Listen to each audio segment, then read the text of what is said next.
Okay, hi everyone. I'm going to go over the vector and projectile review sheet that I handed out in class the other day. So the first problem just deals with triangles, right triangles, and using SOHCAHTOA and the Pythagorean theorem to solve all those. I feel like everybody has a pretty good understanding of that, so I'm going to move on to some of our projectile motion. I have written the equations here on the board that I handed out in class and that you can use on the test and of course on the homework as you solve them. Please remember to write out the equations that you're using so that I can follow along with your thinking on the work, and of course always do that on the test. So problem number 2 says, during a thunderstorm, a tornado lifts a car to a height of 125 meters above the ground. Increasing in strength, the tornado flings the car horizontally with a speed of 90 meters per second.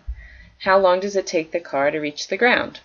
So, first thing we want to do is kind of do a visual representation of this. So we have our tornado lifting our car a distance of 125 meters off the ground, and then it flings it horizontally with a speed of 90 meters per second. And so we know that our car is going to go in that direction and that it's going to fall to the ground in a parabolic fashion. So the question A says, how long does it take for the car to reach the ground? If we look over at our horizontal launch equations, we know that we are going in the y direction, and so we would use the equation y equals 1/2 acceleration in the y direction times time squared. So what do we know? We know that y is 125 meters. That's how high it went up into the air. We know that the acceleration in the y direction is always going to be 9.81 meters per second squared. And we're trying to solve for t. So rearranging that and doing the math, we find out that t squared equals 25.5 seconds squared. And taking the square root of that, we find that t is 5.05 seconds. So that's how long it takes it to go 125 meters and fall to the ground. Question B says, how far horizontally does the car travel before hitting the ground? So now we want to look at our component in the x direction. And so we know that x is going to equal the velocity that it started with in the x direction times time. We found out the time here, and we know the velocity that was given in the equation, so it's just a straight plug and chug, 90 meters per second times 5.05 seconds.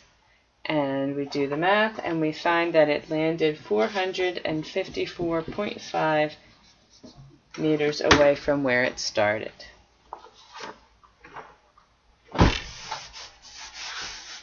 Our next problem talks about just adding vectors. So you know that that's just adding them if they go in the same direction or subtracting them if they go in opposite directions. And so I feel pretty confident that you guys won't have any trouble with problems 3 and 4. So we can move on to question number 5, which has, I believe it's Zach. I still have Shannon going for a walk in San Francisco on my sheet. It says that Shannon went 4 blocks east in San Francisco, and it was 0.8 miles, and then rode the cable car for 24 streets south. So this is just like we did in class when we walked around Philadelphia and ate and drank our way around town, and that was 1.2 miles. And then she walked 1 block west, 0.2 miles. Of course, we would love to be this in beautiful metric, but we do have English units for this. And then she walked another 8 blocks north, 0.4 miles. And so she probably stopped there, and the question says, what was her resultant displacement? So we go from the place that she started down to the place she ended, and we can form a right triangle there, and we can figure out how far she went. we have to resolve our vectors, and so we want to add all the ones in the east to west direction, and I forgot my arrows, so that does make it harder. So we know that in the east-west direction she went 0.8 miles, and you subtract the 0.2 miles, and so her total east-west distance was 6.6 miles east, and her total direction in north-south is going to be 1.2 minus 0.4, giving us a total of 0.8 in a southerly direction. This vector is larger than that vector. So now we can redraw our right triangle if we want, putting in 0.6 here and 0.8 here, and then we're looking for the resultant vector there. So now we can do our Pythagorean theorem, and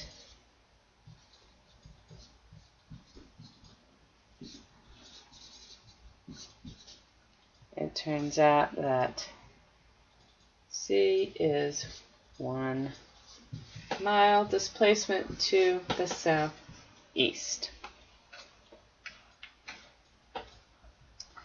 Our next problem has a ship headed due west at a steady speed. So this is just going to be, again, our straight right triangle solving using SOHCAHTOA. So feel confident that you guys can do that.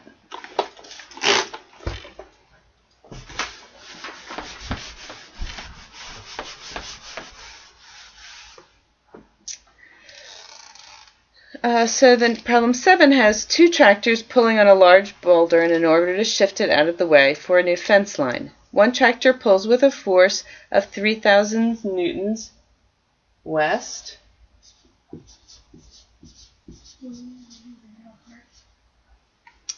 and another tractor pulls with a force of 2,500 newtons in a southerly direction due to the terrain.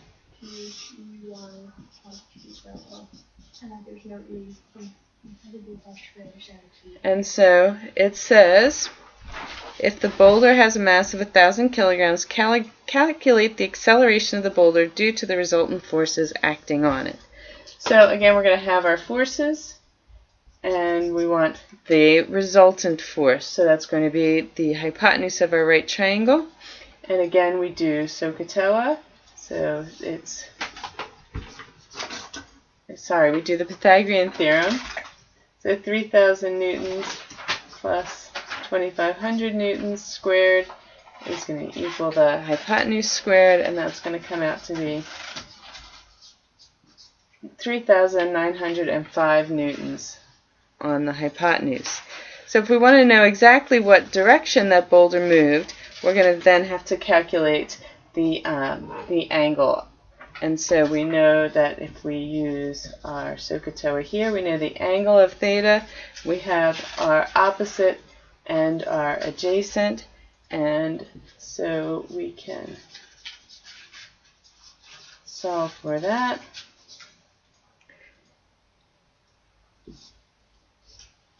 And we're going to end up with 39.8 degrees, and that's going to be south of west. 0.8 degrees south of west, but of course we want to write it in our counterclockwise fashion. So we know that anything south of west, west is going to be 180 degrees, so 180 degrees plus 39.8 degrees will give us